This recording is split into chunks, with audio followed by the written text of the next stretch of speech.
Players like ZywOo, Simple, and Device weren't just born top-tier oppers, and it's not like they have superhuman genetics either. All of them are still human, just humans that have learned all the ins and outs when it comes to using this gun. And you can too. What's going on, ProGuides fam? I'm Kangas, and today we're taking a look at everything that you're doing wrong when it comes to opping, and also how you can start carrying your games by using it. So hit that sub button, and let's get into it. It's a fact that the AWP is one of the most difficult guns to use. And just because you know how to use the rifles doesn't mean you're automatically going to be a great opper as well. It's not just about spending enough hours playing and learning all the Counter-Strike fundamentals, but you also have to learn a lot of AWP-specific things. Spending all that time learning how to use just one weapon might seem like a bit of a waste, but it is heavily rewarded. It's no coincidence that the current top 3 players in the world, ZywOo, Simple, and Device, are all oppers. The AWP is simply the most powerful weapon in the game, and it's meta-defining both in the pro scene and in pickup games. Of course, this video isn't just about how powerful the AWP is though, so I won't get into how the majority of the top 10 players are oppers, even though there's really only one main opper per team.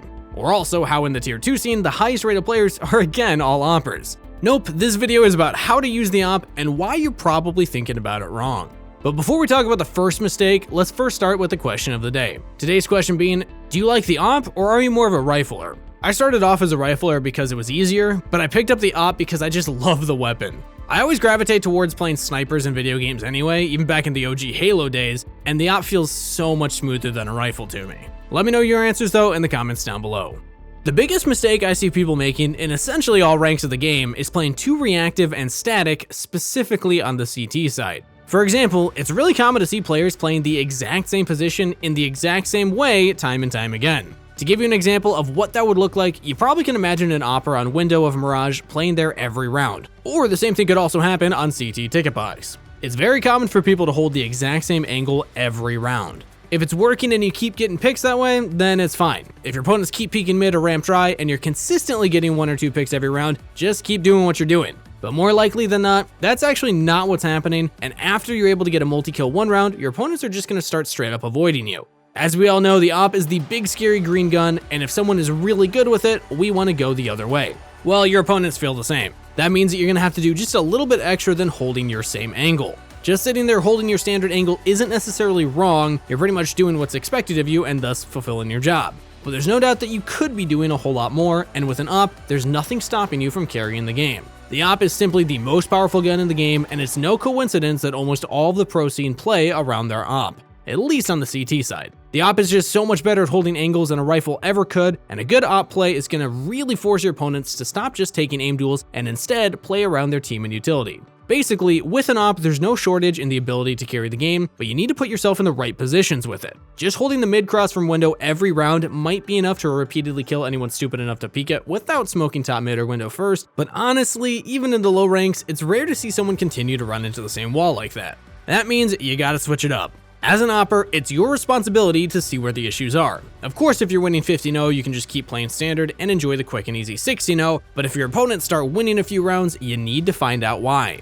Are your opponents abusing mid by smoking you off? Are they simply just rushing B instead? Do they like to execute A with smokes? Maybe they have a strong palace lurk or someone taking aim duels out ramp. Whatever is happening and losing you the game, you need to find it out and fix it. So if somebody keeps lurking out of palace, take your AWP and hop into palace yourself to stop the guy in their tracks before he even gets the chance to lurk out.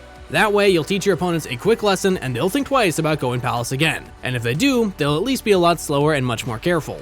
If you keep getting smoked off, you can do something similar. Wait until you get a half-decent spawn and jump out window to catch your opponents off guard holding from below the connector. Doing this play is a great way to make sure your opponents know that neither smoking top, mid, nor window is going to give them mid control for free. And next time around, they'll need to invest even more utility towards getting it. Meaning that by the time they'll have cleared out all the potential angles, the smoke on window is already going to have faded and you can go for that repeak with a nice little flash from your friendly teammates on A. Even holding off a B rush, or honestly most of the things you'll be seeing in matchmaking and Face It, can easily be done with an AWP. It's not for no reason that it's the most expensive gun in the game. And if you really think about it, the price should probably be even higher. Guns in Counter-Strike are balanced for professional play, and as you probably know, the AWP is a lot less effective there.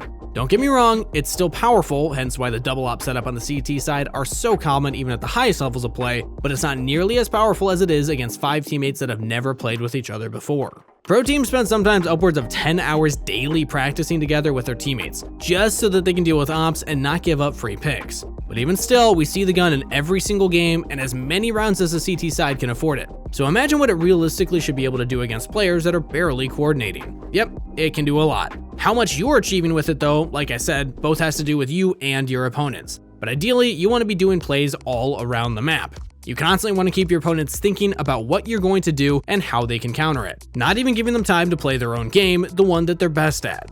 Of course, just because you have an op doesn't mean you can get away with everything. Going for opening picks and making plays is great, but throwing away rounds by simply going way too aggressive isn't. The best way to find this balance is by reviewing your demos with one of our many expert coaches. They'll be able to give you tips and advice on how to better your opping skills, help you find what plays are good, what plays are too risky, or even find out mistakes that you never even realized you were making. There's lots of little things in Counter-Strike, and no matter if you're just starting out and you still have everything to learn, or if you're already a more experienced player that wants to start thinking like the pros, our coaches can help you out. If you really want to improve your opping, you can even take a look at the Simple Master course for Counter-Strike. Learning from Simple, arguably the best player in the entire world, is a surefire way to level up your op usage in order to finally start dominating your ranked games.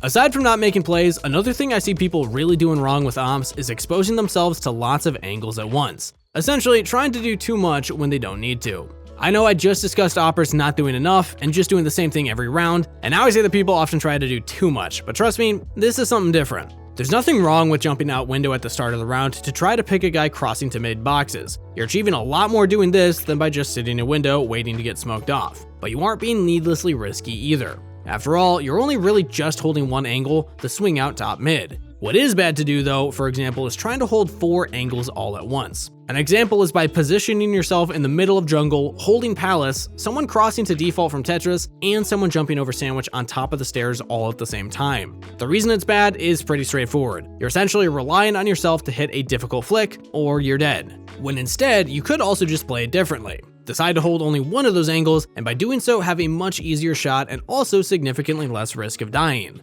This usually happens for one of 2 reasons. Either people are just expecting themselves to hit those insane shots, in which case it's just a positioning issue, and you should try to only hold one angle at a time. Or alternatively, it could be a peeking issue, because the fact that the op is so strong and will allow you to win fights against riflers even when you're peeking improperly, sometimes a lot of people tend to peek very lazily. Whereas with a rifle, people try to be a lot more robotic in the way that they clear angles, pre-aiming things perfectly and preemptively, counter-strafing before they even see an opponent. Oppers instead tend to be a little lazier. The truth is, if you want to be a great opper, you need to make sure that you're always peeking things decisively. Try to peek angles exactly the right way, leaving no room for error.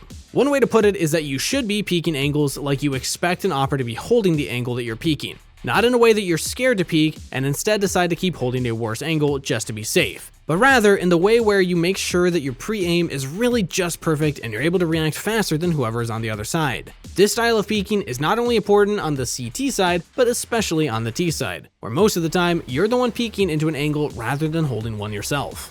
Which brings us to our final point, and that's opping on the T side. Opping on the T side is a lot more difficult and situational than it is on the CT side. I mean, there's a reason the top tier teams almost never buy the op on T side Inferno, and also on the attacker side of Nuke, it's really not bought a lot. That being said, it doesn't mean that you can't. You're not playing against top 10 teams in the world, so you can make the op work regardless of the map or side. But if you do decide to buy it, it's important that you're getting stuff done with it. As an op is still the prime gun to win 50-50 duels with, you need to be using it as such. Generally, you want to take the duel first and then make a lot of space for your other teammates. The op is a difficult gun to clutch with, so you either have to get value by supporting your teammates really well, or you need to find the opening yourself. At the end of the day, if the T-side op really isn't your thing, it may just be better to buy a rifle on this round instead, or else you might be a hindrance to your team rather than an asset.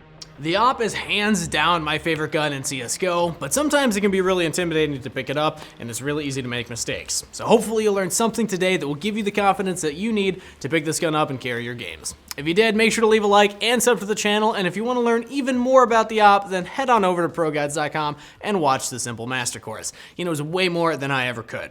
Either way, I wish you the great rest of your day and best of luck in your games. See you next time.